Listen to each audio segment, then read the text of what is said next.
investigators. For those affected and their communities, sometimes, in fact, justice is swift, with an assailant being taken into custody within mere hours or days. Those answers usually provide some solace and a momentary relief in a time of great pain. However, other times, answers don't come and justice is delayed, as it has been in the murder of Betty Lou Zukowski. I will say to the families who have lost a loved one to homicide, we will never forget and we will never quit. It is our mission to seek justice for you and your lost loved one. Just over 56 years ago today, on Thursday, May 26, 1966, Betty Lou Zukowski left her family's home on Front Street in Chicopee around 6 p.m. after receiving a phone call that she told her mother was from one of her girlfriends. That was, in fact, the last time that they saw her. Later that evening, Stanley and Mildred Zukowski reported their then 10-year-old daughter, Betty Lou, missing to the Chicopee Police Department after she failed to return home. This resulted in the Chicopee Police Department issuing a, quote, all states alarm in their attempt to locate her. Tragically, 4 days later, on Memorial Day, May 30th, 1966, Betty Lou's beaten and mud-covered 4-foot 7-inch, 75-pound body was found just offshore by boys fishing in the Westfield River in the town of West Springfield.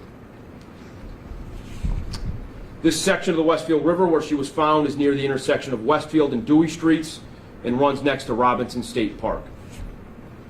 The cause of death was determined by the Office of the Chief Medical Examiner to be multiple blunt force injuries to her head, a skull fracture, and terminal drowning. Upon the discovery of Betty Lou's remains, a joint homicide investigation led by the West Springfield Police Department and assisted by the Chicopee Police Department commenced. Both departments initially assigned their entire detective bureaus to the case. In addition, both the Hampden County District Attorney's Office and the Massachusetts State Police were also involved. Media reports at the time describe an intensive search along the shore where Betty Lou's body was found, as well as divers searching for any clues in the river.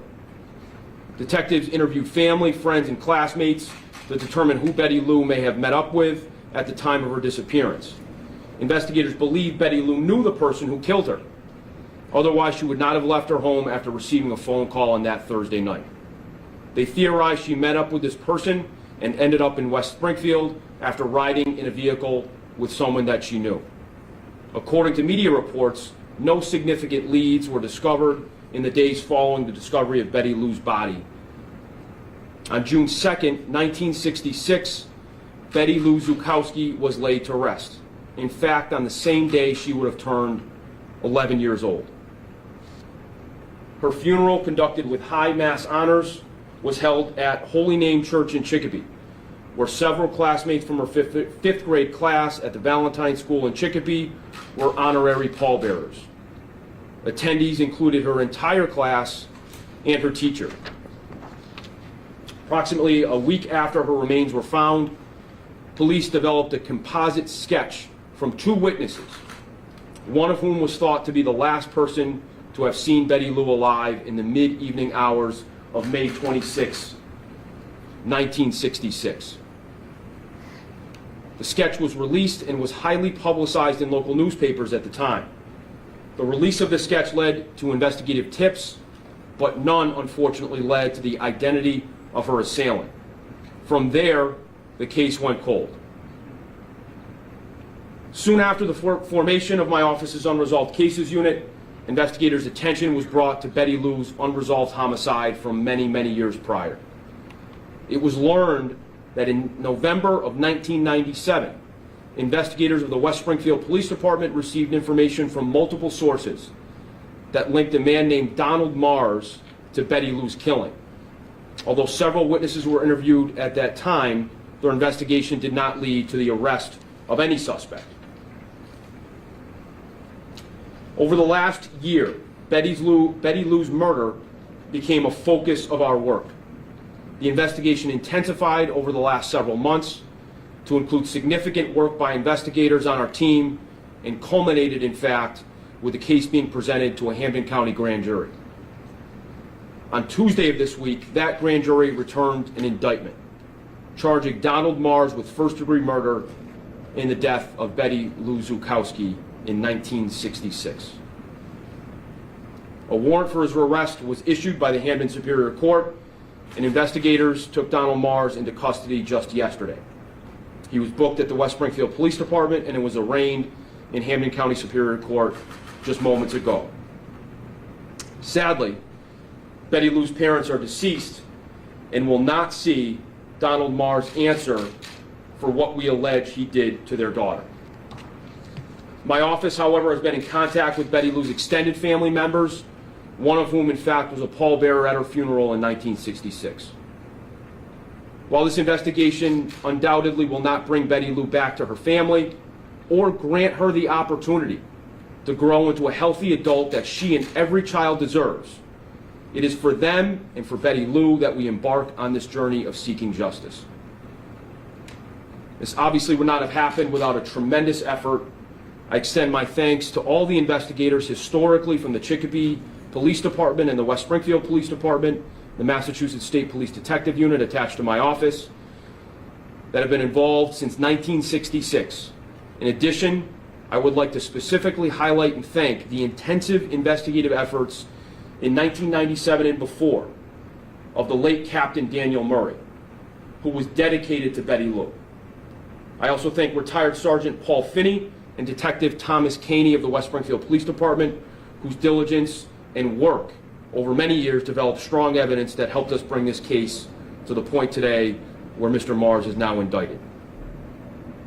I want to thank Massachusetts State Police Superintendent Colonel Christopher Mason for his commitment to these cases. Having a dedicated state police detective from the Unresolved Cases Unit assigned to my office is an invaluable resource that provided what was necessary to make an arrest in this case and bring us to a prosecutable position as we go forward. I want to thank especially Assistant District Attorney Beth Ferris, who has had a very long career doing this work and continues to devote herself to the work of victims and their families, who is tireless in her dedication for justice, and in particular, victims and their families in cases now that have been unresolved for a very long time. I'm deeply grateful to her and her work over just the last several months, which has been incredible to bring us to this point. I also want to thank Massachusetts State Police Detective Thomas Sullivan, also to my left, who is in the Unresolved Cases Unit attached to my office and worked, again, diligently to bring us to this point. I also want to highlight and thank West Springfield Sergeant Thomas Speck, who is to my right, for his dedicated efforts leading to this arrest. Tom worked in tandem with Beth and our team and just did a remarkable job. I do want to also single out Chief Paul Connors to my right, whose commitment to his town of West Springfield has gone on for a very long time and now leads a police department he spent many years in. And frankly, his commitment to victims of crime in his town, and specifically Betty Lou, really was an initiation for us to get into this case to the extent that we did, and without him we wouldn't be here. So Paul, I appreciate it. Thank you. Thank you for your leadership. My administration has committed significant resources to seeking justice for murder victims and their loved ones, no matter how old the case and no matter what the challenges had been. Some of this work has resulted in the closure of very old investigations, as you all know, and with that, answers for long-suffering families and conclusions for rattled communities. In fact, however, in recent months, we have redoubled and reorganized this effort, all with the mission of solving cases and bringing justice for victims whose families have waited but never forgotten. I cannot promise that we will solve every case, but I can and do promise that we will make every possible effort and we will never forget. In closing, I remind the assembled media that we have a case to prosecute now going forward, and I am limited in what I can say regarding details and specifics of the investigation and the case. I thank you all for being here. Again, thank the State Police, thank the West Springfield Police Department. I want to thank Anne Marie Robertson from the Unresolved Cases Unit. Again, Colonel Mason, Chief Connors, and everyone involved in this case. And now our job is to prosecute it to a conviction. I'm happy to take any questions. You said this search intensified over the past several months. What kind of brought it back into light, brought the case back on your desk? So it was gradual. We had begun really looking at the case about a year and a half ago. It was, of course, one of the cases identified as unresolved as we did our work and cataloged these many cases over the years across Hampden County. So it was always on our radar. But really, as I indicated in my remarks the last few months, was really when our investigators, led by Beth Ferris, and our work intensified to the point where we were really working towards presenting this to the grand jury. I just want to confirm something that Beth said in court, just to clarify. He was charged with two separate abuse cases, two separate rapes, was that right? Or was it 2 counts? There were 3 counts, 2 counts of the rape of a child involving different children under the age of 16, and 1 count of indecent assault and battery of a child under 16 that involved one of the 2 children of his rape. So there were 2 children, 3 charges. Thank you. Thanks, Beth. Did he confess? I'm not going to speak to that right now. I can tell you that significant statements were made in conversations with investigators. But those are issues that will be vetted in court as we move forward. I know it was said in court today. What are the next steps, and when do we think this case will go to trial? Well, as you might have heard, we set a number of dates on Track C, which is about a year long. We have a trial date next year in November. But the immediate next steps are to share discovery, to communicate with defense counsel as to how this case is going to proceed initially. As Assistant District Attorney Dunphy Ferris mentioned in court this morning, significant amounts of discovery have already been provided, in fact, to counsel. So like any other case, we'll begin the process of preparing for trial, and our intention is to be ready for trial in about a year and prove this case. Do you have an age for Donna Cross? I'm sorry? An age for him? 78? 72. 72. 72? 73. We're going with 73, final answer. 73, Yes. okay.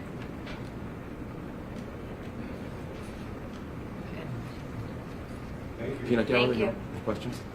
Thank you, guys.